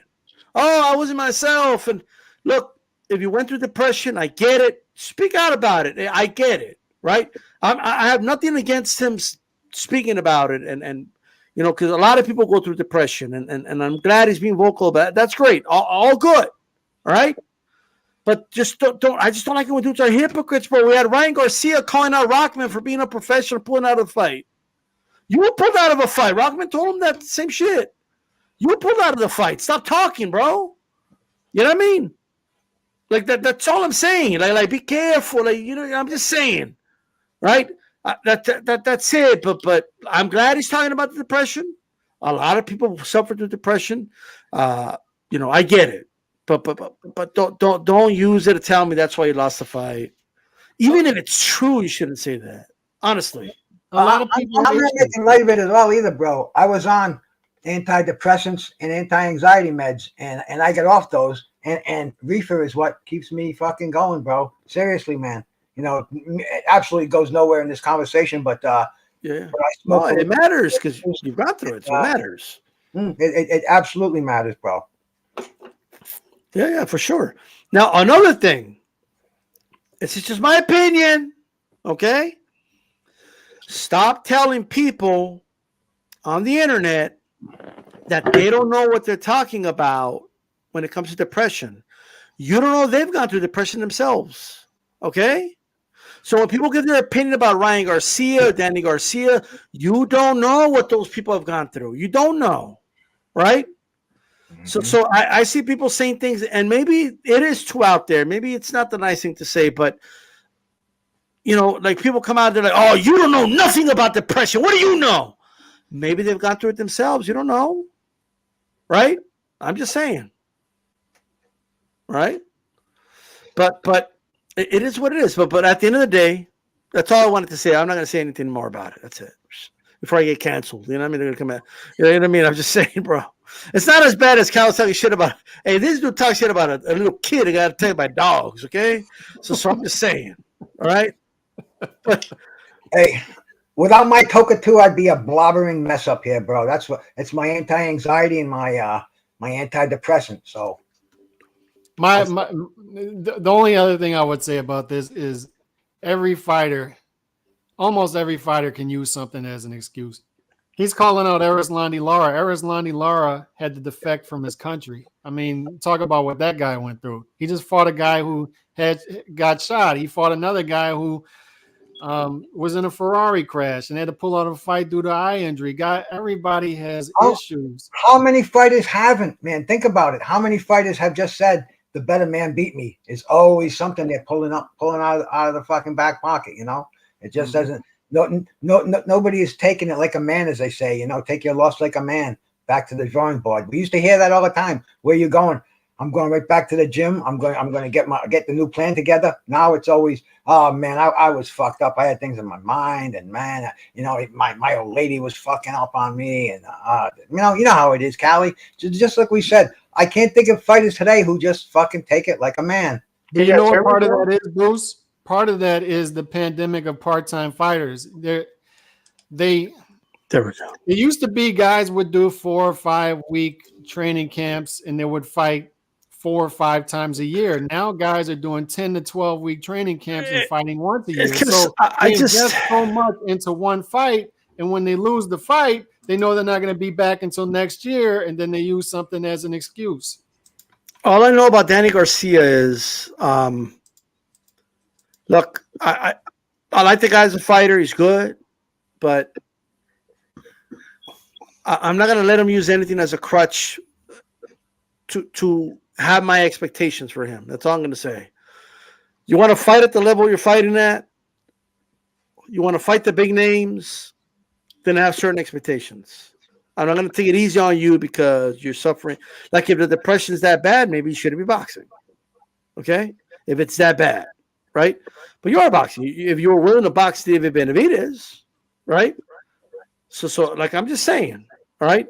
A lot of guys have been where you are in terms of when they lost fights, like Khan. Khan got knocked out by you, and guess what? Credit to Khan, he kept getting back up. He kept getting knocked out, but he kept getting back up. You know what I mean? And who knows what Kyle went through. This dude was going through a lot of shit, accusing Anthony Joshua sleeping with his wife and getting knocked out between fights. That dude was going through a lot of shit. But all I know is I believe him. I do believe he's going through depression, right? And I hope he gets better. But please, just don't use it as a crutch or a way to soften the blow of your loss against Spence. Just don't do that, right? That's just my thing. That's it. You know what I mean? And one more thing about Danny too. He's got Father Time nipping at his heels, bro. He's not young Danny anymore. He's 34 years old. That year off, another year off. That's going to add up, especially at this stage of his career. So, that's going to be remembered also. Yeah, absolutely, 100%. Hey, but a lot happened yesterday. Very controversial fight, by the way. Rances Bartholomew was stopped by Gary Antoine Russell in very controversial fashion. I would say about 99% of people did not agree with that stoppage, right? And by the 1%, we're just talking about the hardcore Antoine Gary Russell fans that thought it was a good stoppage, right? Like that's about it. And even they're split. You know what I mean? But Bruce Goss, what you make of the fight itself in the stoppage, brother? That stoppage really fucking sucked. That referee, Bartholomew's, it was a decent fight. I mean, I thought that Antoine Russell was ahead in the fight, and I just didn't. The stoppage. I mean, the right hook was great. I mean, I was saying all night he's gonna hit him with that right hook because Bartholomew had that. He had that fucking left hand down by his waist. He was he was doing a lot of unconventional boxing, and sure enough, bango, that right hook came in there. But he got up, man. He got up. He walked to his neutral corner. The referee wiped his gloves, looked him in the eye, said, "Walk towards me." He didn't give him the standard, go this way, go that way. Asked him like basically no questions. Premature is all hell, man. Dude, like me, I always go back and I say, damn, I remember these fucking premature stoppages because I think I'm gonna do I do the Tuesday night thing, man. We might have Scotty Pitbull Olsen, man, fucking heavy duty flyweight from back in the 90s. But anyway, man, if not, we're gonna do a show on these premature stoppages because this definitely was like, what the fuck, man? What's going on here? This is a decent fight. A referee, you don't stop a fight on national TV like that. And Bartholomew, another one here, 37 years old, man, definitely did not need a stoppage like that. But once again, man, the crowd saw what went on. He walked out of there getting high fives, like he was Rocky, like he had just won the fight against freaking Apollo Creed, man. So a shitty fucking ending. And once again, boxing, it's in the hands of incompetent referees and judges now, and it is what it is, man. It got me excited for about 5 minutes, and I said, "This is going to be fun to talk about because it was one of the highlights of the night, aside from the 114 to 114." But bro, I mean that, man, we can go way back and look at disappointing stoppages, and we're gonna put this in one of the most recent ones for sure, bro. Because I forget them really fast, dude. I mean, shit, I'm even having a hard time remembering Richard Steele stopping Meldrick Taylor and Chavez. Oh. But bro, this right here, man, we can talk about this one because this referee needs to be brought back to school, and they have to be held accountable, especially in fights like this, man. They get away with it in clubs and in smokers, but when you're on a national stage like this, that'd be like a referee stopping the Super Bowl and saying, "That's it, game's over, man. This team is out. They're beat. They're not going to come back." The referees all concur, and it sucks, man. It's not good for boxing, and that's what I have to say about that fucking fight, man. By the way, shout out to Tony Boswell in the building, to Matador, Alonso Amazing, all you guys. JC, how's it going? Sonteo in the building. Hey, Calix, What you think? Is this one of the worst stoppages you've ever seen? You've been watching boxing your whole life. Is it one of the worst if you have to rank it, where would you put it? I don't know if it's one of the worst I've ever seen. I've seen worse. Certainly the worst I've ever seen was Meldrick Taylor getting stopped. What, against Chavez? Yes. That's the worst you ever seen? I'll tell you the worst, bro. And you can check this one out. It's a 1-round stoppage. It was Mike Weaver against Michael Dokes for the WBA Heavyweight Championship. Joey Curtis stopped it. You don't even see a fucking punch landed. They're in the stoppage, and there was a nice little ABC special about this where they slow motioned it. They questioned all the participants. I think that was the most questionable stoppage that I've ever seen in my lifetime, bro. Mike Weaver and Michael Dokes first fight. Check it. Chavez legitimately beat. Like, that was a legitimate knockout. You could argue the time. You can argue the time, but hey, time is if you score a field goal with only 1 second to left in football, it counts, right? Like, you still win the game, right? Like, even if the clock runs out and you just make the field goal, he knocked him out right on time. It's my opinion, but nonetheless, what you think of the knockout? No, the stoppage was days of futures past. Yes. What if Steele doesn't stop that fight? No doubt. Look, stoppage was terrible. Bartholomew gets up at 2. He got up at 2 or 3 at the latest. Gets up, puts his hands up, follows directions. Yes, I understand. And the referee waves it off. I'm like, what's going on? What's going on? And it's frustrating because, and I don't know what's worse, that or the 114 scorecard. It's a toss-up. But the frustrating part is, one, Bartholomew doesn't have much left. This is a guy that's up there in age. So you don't know how many times he can go to the well. You don't know how many times he's going to be in fights like this. And you're robbing him of a chance of coming back from that and possibly pulling off a comeback upset in the fight, because he was performing well up until that point. He was at least competitive. But it also robs Gary Antoine Russell of a definitive win, right? Because look what we're talking about. Instead of talking about his performance, we're talking. He might have legitimately won the fight. Yeah, I think he would have, and I think he would have won by knockout. I don't know about that, but I think he would have. I think he was going to stop Bartholomew, and the reason I say that is, yes, we can point to some of the deficiencies of Gary Antoine Russell. You know, he was countered a good bit against Bartholomew in this fight. He took shots going in. But at the same time, Bartholomew, when's the last time we saw Bartholomew in an exciting fight? Because everybody was saying it after the fight. Like, I've never thought that I would want to see Bartholomew fight again. And part of that was due to the decision. Part of that was due to he was fighting more fun than normal. But the reason he is Gary Antoine Russell fights with the type of style that he's going to bring up the output of a fighter like that. I think is what you call the benefit of the existing circumstance. Mm-hmm. You're giving Antoine Russell the benefit of the doubt that he would have stopped him anyway. Right. And I'm not convinced of that. No. And fair. And it's what I said. Like, for Bartholomew, I understand both sides of it. For Bartholomew, it's frustrating because he's up there in age. He put a lot into the training camp, and he had a shot. He was competitive. He had a shot of making a comeback, and didn't happen. But Bartholomew, he should have been more negative. What's that? He should have been more negative. Right. But as Nando says here, he's a runner, right? And he wasn't in this fight, and it's because Gary Antoine Russell wasn't going to allow him to do that. The output of the fight was fought at Gary Antoine Russell's output.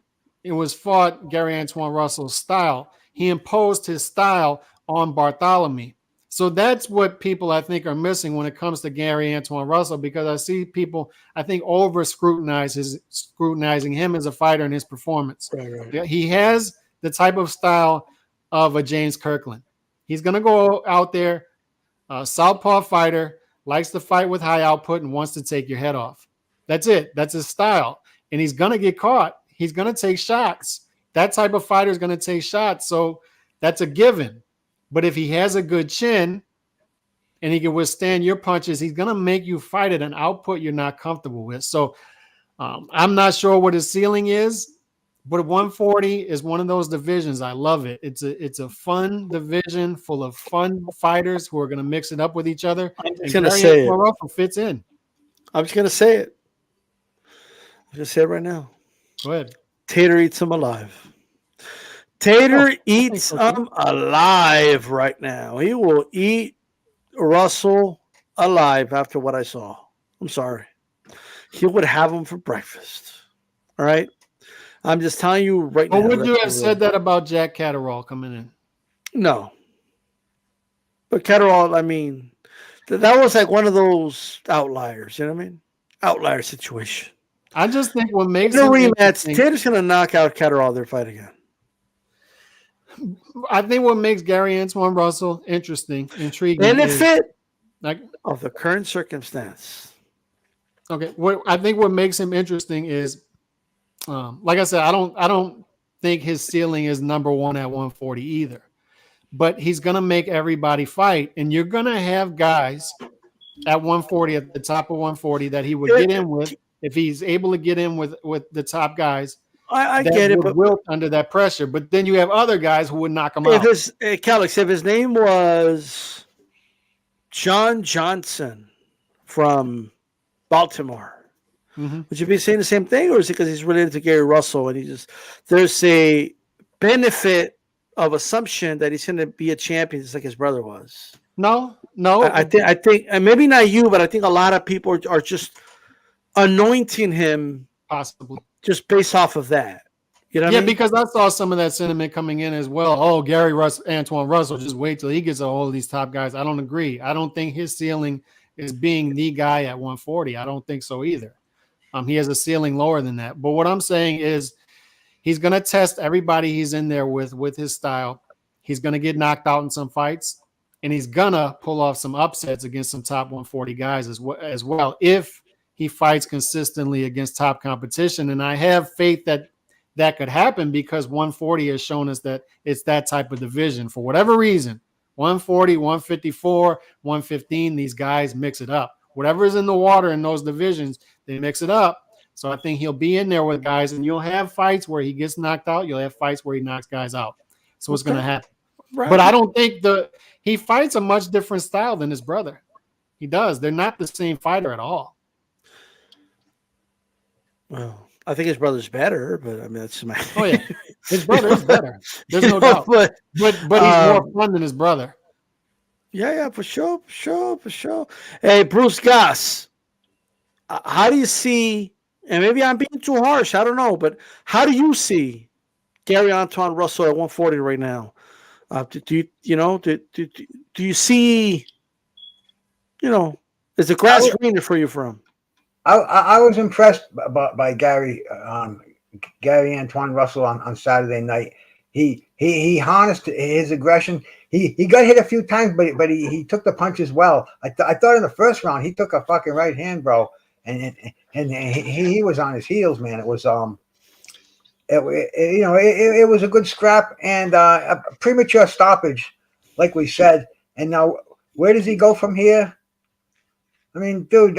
See, unfortunately, he should be fighting a lot more. He should be building his record up, fighting all different styles. But I think he's the victim of one of these guaranteed contracts, man. I think he's already signed it, and I think he's going to have to fight the names that they give him that are going to bring him the money where they can pay that contract off.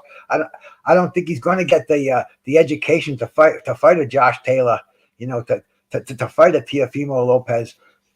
If he gets rushed into those fights early, forget it. He's lunched. But he needs more work in that gym. He's got a great family to support him, bro.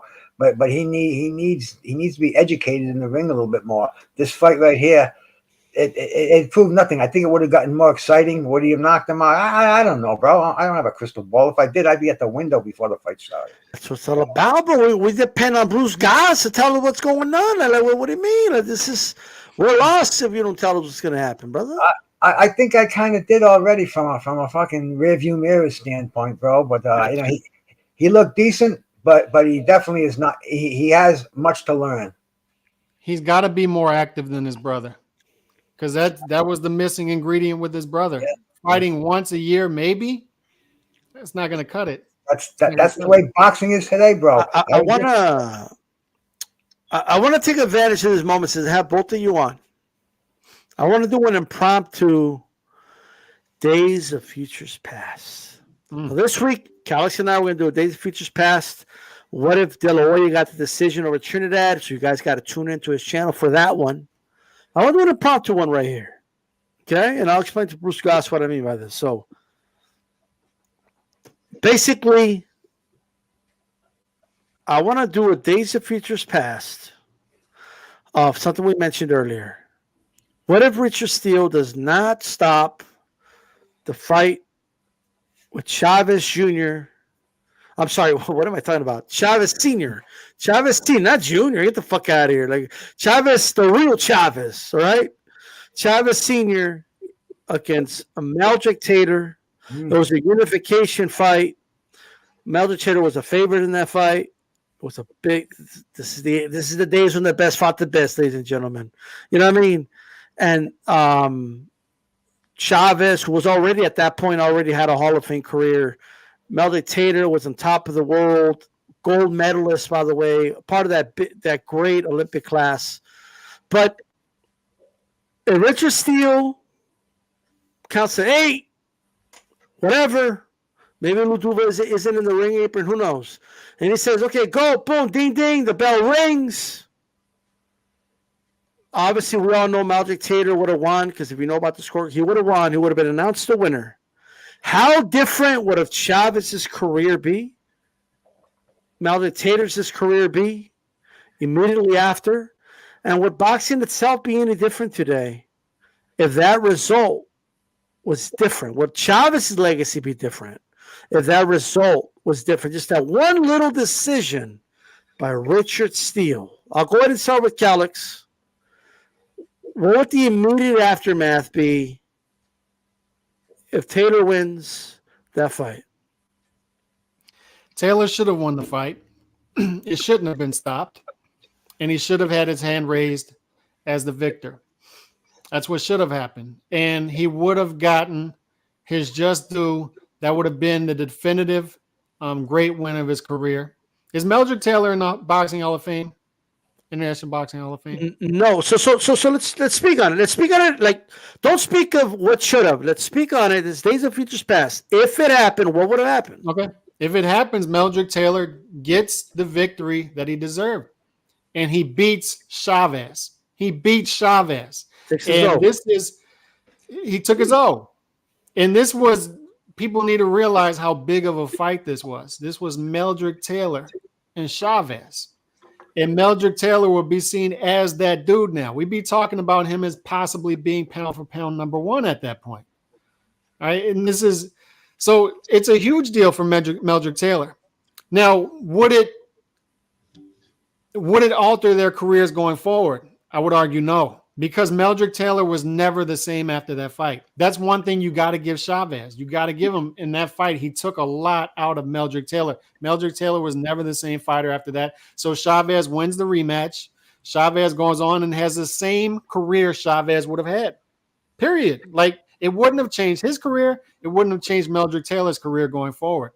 Meldrick Taylor was never the same fighter. Chavez took it out of him. I actually disagree. I disagree with all that, but I hear you. Okay. Okay.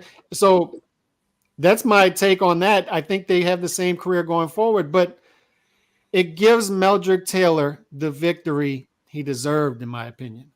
And it changes. We talked about this last week, D-Style. Like, it matters. Like, I understand that Jack Catterall didn't get the decision against Josh Taylor, but Jack Catterall would be seen as the second undisputed champion in the 4-belt era to beat the undisputed champion. He'd have all the belts at 140. This stuff matters. It matters 20 years from now. People aren't going to be able to put this stuff in proper perspective. They're just going to look at BoxRec and say, oh, Jack Catterall lost to Josh Taylor. Okay, it's the same thing here. It's like people can't put into proper I got you. proper perspective that Meldrick Taylor deserved that victory, in my opinion. Right. Now, I just want to make sure people understand the Days of Futures Past isn't to argue who should have won. And like, that's not what that is. We're not doing a rescore here, guys. So It's just if Richard Steele didn't stop the fight, guy, it's just a known fact that Taylor would have won. He was ahead on the judges' scorecards. He would have won the fight, right? So if Richard Steele does not stop the fight, Meldrick Taylor's announced the winner, regardless of what your opinions are. Like, he would have won that fight. That's what we want to concentrate on, and how different would have history played out, right? Before I go to you, Bruce, let me give my thoughts here. If Richard Steele does not stop that fight, obviously we all know Meldrick Taylor would have been announced the winner.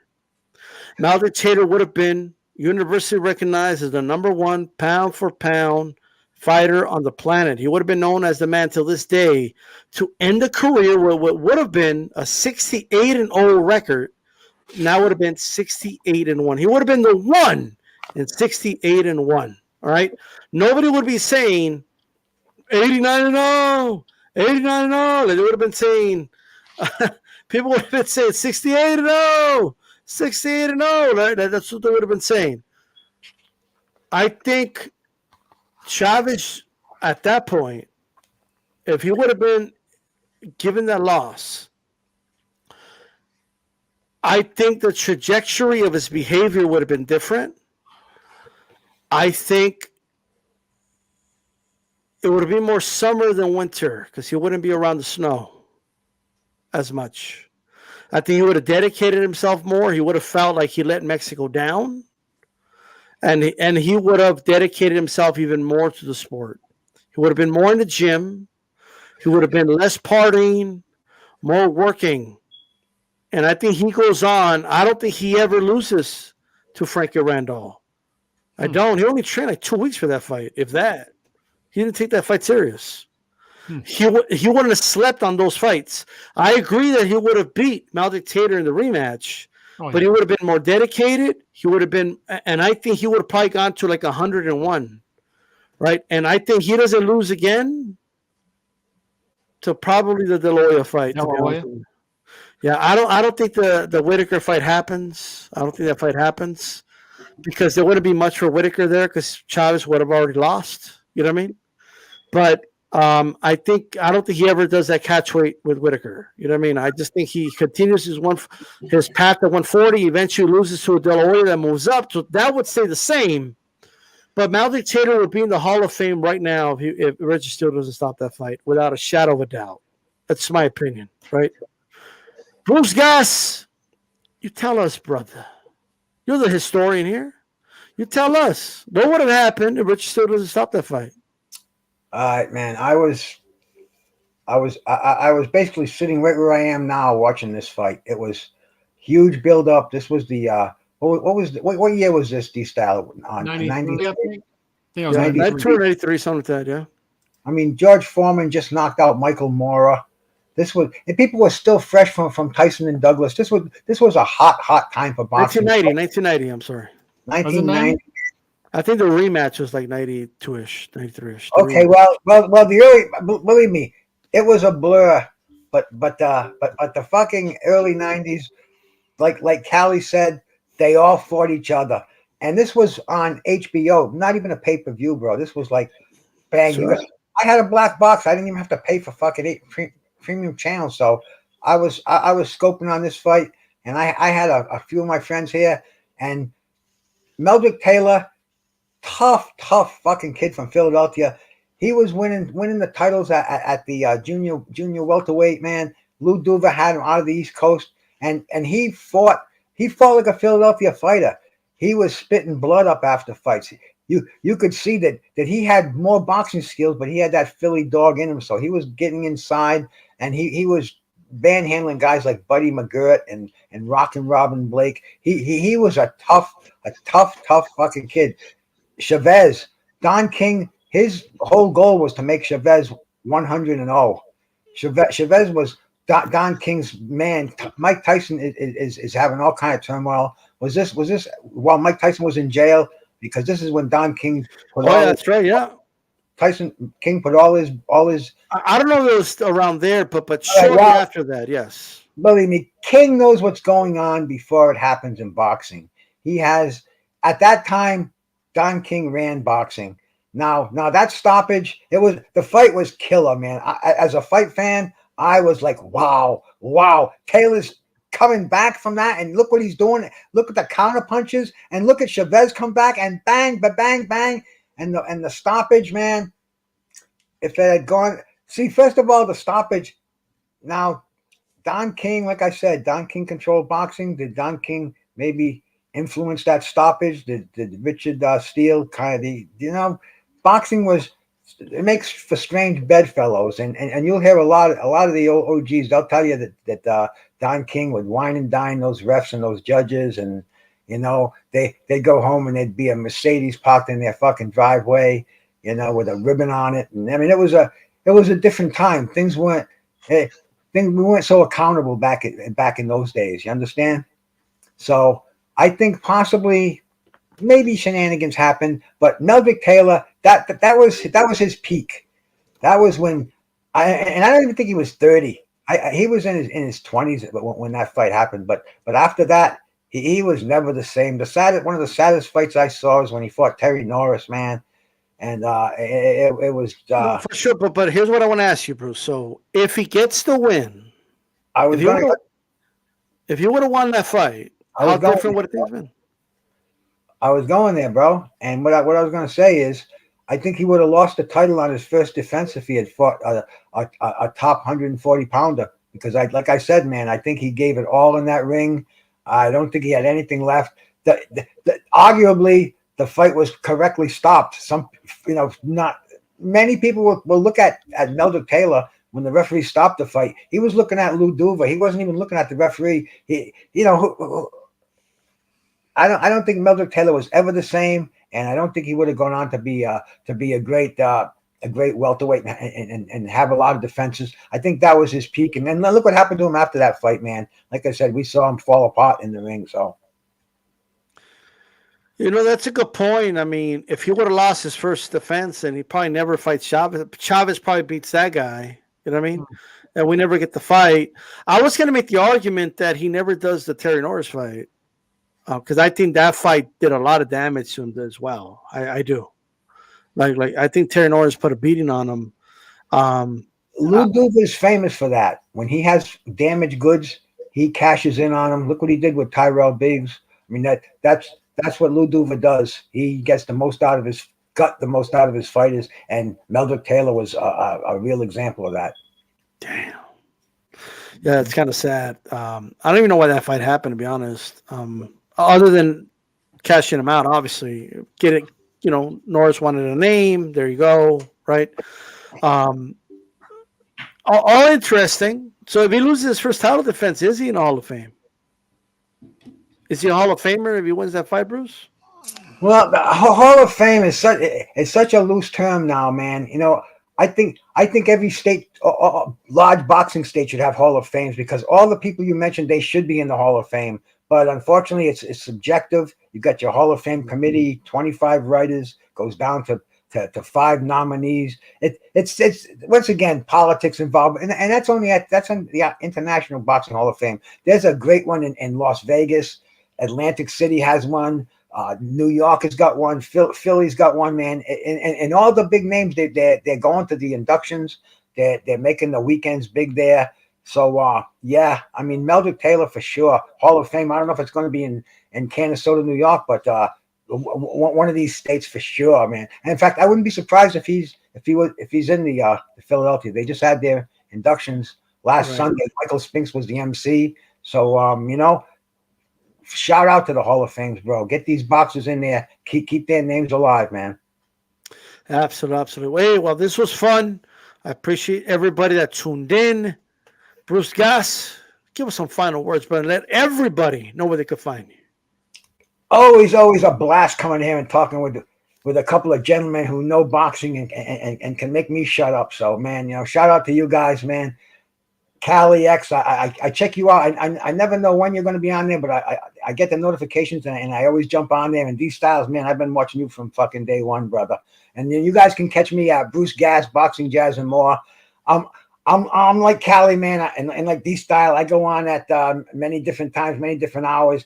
The constant is on Tuesday night. I like to get together with George Jakovic. I like to get together with my brother G5 and Mad Chad, and we like to bring old fighters back. We like to talk about old fights. Tuesday night fights. We'll be doing that tomorrow, 7 p.m. Man, if there's nothing else happening, stop in. At least go in there, give me a thumbs up. I'm almost approaching 600 views, and man, I never thought I'd get fucking 100. But anyway, man, thanks a lot, D-Style, Cali.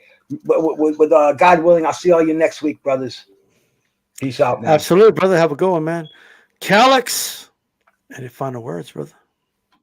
No, everybody knows where to get at me, and we will be talking Days of Futures Past. Speaking of De La Hoya versus Trinidad this week, what happened with that fight? If De La Hoya would have gotten the decision, how would their careers differ going forward? So that'll be a fun episode. And I just want to remind people, it's not a debate on who we think won the fight. Okay. Mm-hmm. It's about, if he got the decision, how different would boxing be, right? Mm-hmm. Because I think it's important for people to know what the discussion is, right?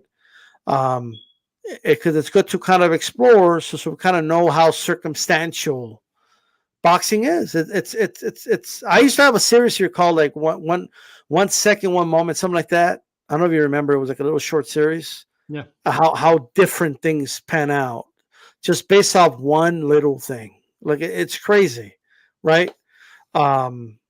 It's just like that little angle on a telescope, and you look at the sky. It's a big difference. You know what I mean?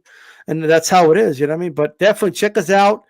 Days of Futures Past. You know what I mean? What if? Shout out to the Warriors who built this sport. Because speaking of those two, Chavez and Meldrick Taylor, like one thing about that is Meldrick Taylor fought Chavez 5.5 years into his career. And look how we're talking about guys 5-6 years into their careers now. Like they need more time. These guys fought those fights. And Chavez, what he did, will anybody ever replicate that? I mean, Warriors. Even if Chavez lost that fight, he would have been 68-0. That's what I'm saying. Like, even if he loses that fight, I don't think his trajectory changes. You bring up some good points, but still, look at what he did after that. Even if he loses that fight, look at what he does after that. And you argue he may have been even greater after that fight, possibly. I believe so. I think winning, like I do think, it's my opinion, going through all that, the training camp, the hard work, the sacrifice, the fight itself, putting yourself through all that, taking a big shot from Chavez, doing your combination, and then Richard still stops it. That had to do something to the soul. Yeah. Right? Now, I think the stoppage was legitimate, but I see the argument. Mm-hmm. And it doesn't, whether it's legitimate or not, it doesn't matter of how he feels. Right. I'm sure as a Warrior, he felt like, I want to continue. It's 12 seconds left. Shit. Let's go. You know what I mean? So it definitely did something to him, I believe. And then they threw him into with Terry Norris. It only made things worse. And they threw him into with Chavez again after that. It only made things worse. I think the mentality, him being more of an A side, just things might have been different. That's all I'm arguing. Right.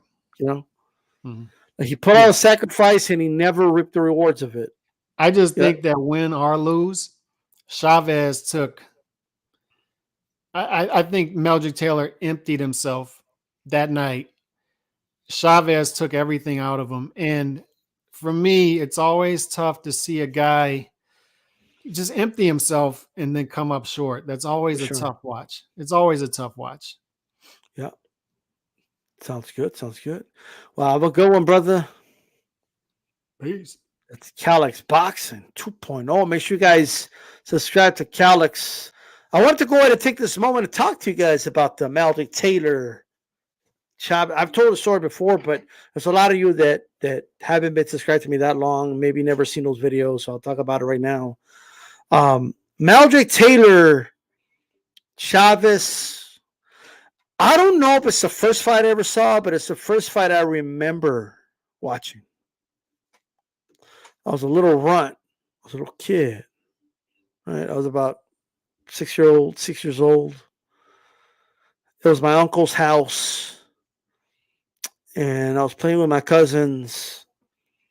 And I remember my dad called me over. Went to visit my uncle. And he called me over. He's like, vete pa' acá, pa' que te hagas hombre. You know what I mean? allá jugando con los niños. Vente para acá para que mires el boxeo. He sat me down. I sat on the sofa, my back against the the sofa. I'm sorry, I sat on the on the rug with my back against sofa, and I'm watching the fucking fight. Little ass TV. Not how I remember, but I know it was a small TV. And it was daytime outside, so I know it had to be like some VHS shit, right? One of my uncles recorded the fight. They saw it on HBO, and they were rewatching it. They were rewatching Julio Cesar Chavez in his glorious moment, like this superhero that he was to the Mexican people. Chavez didn't have it easy. He just didn't. See, Chavez was, to get some sleep, this motherfucker will get on he'll get in the trains and shit. The train turning on and starting to move is what will wake him up to, so he could jump out of the fucking train. Just so he could get some sleep. This guy was fighting, he was a little prize fighter. He was fighting to make some money, to make ends meet. But as he learned on the job and as he progressed on his career, he was naturally good at it. Reached the levels he reached. And here he was now fighting Olympic gold medalist Maldrick Taylor, the fastest hands the world has ever seen. Dude was blazing fast. They titled the fight Thunder versus Lightning. Ironically, Gotti Mayweather was like the Walmart version of it. You know what I mean? It was a rip-off version of it. Everybody likes to rip shit off. You know what I mean? It is what it is. This was the real Thunder versus Lightning. Chavez was thunder. Taylor was lightning. And I remember watching this fight. It was surreal, right? I'm a child. I'm a kid. I don't know what the fuck's going on. I don't know the results of this fight. I'm just watching the fight. I'm watching Maldrick Taylor just pepper with amazing combinations. And Chavez just come in with a body shot. Boom! Right to the body. Clean shots. Effective shots. Maldrick Taylor would be landing, again, blistering combinations. Quick, fast, explosive. Chavez with a head movement, gliding in that ring, cutting off that ring, tiring Maldrick Taylor. Taylor boxing very well on his back foot. Taylor applying pressure when necessary. A lot of people say Taylor fought a certain way. I think Chavez made him fight that way. That's what I believe. It was a great fight. If you go by a 10-point must system, I guess I could see why people feel Taylor was winning. I could see that, But I think you have to appreciate the body work of Chavez in that fight. You have to appreciate, the pressure that it was applying in that fight. It was a prime Chavez too. He was sturdy. He was for the weight class. I mean, he was strong as a fucking ox. You could barely bounce his head back with jabs and even hooks or straights. He was sturdy. He was balanced. No wasted movement. Maldrick Taylor moving like grace, speed, electric, blistering. It really was lightning versus thunder. Thunder versus lightning. Chavez broke him down. If you score by the 10-point must system, you can argue Taylor won.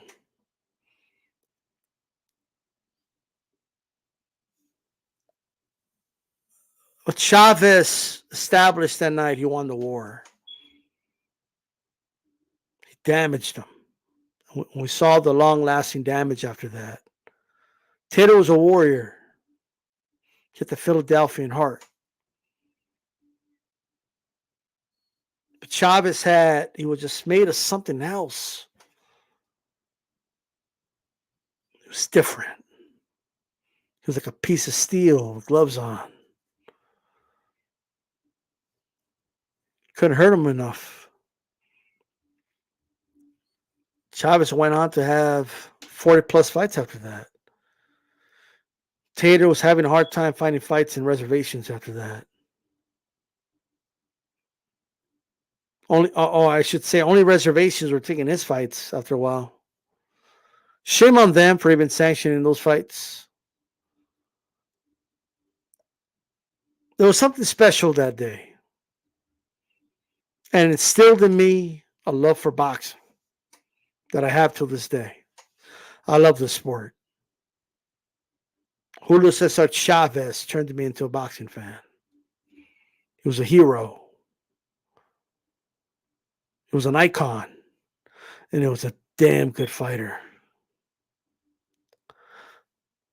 He partied a little too hard after that. But that's on him, obviously. It was a good day. So I wanted to share that with you. And with that said, I want to thank everybody for tuning in, for giving me your time. Whenever I'm on, I definitely appreciate every single one of you. All right.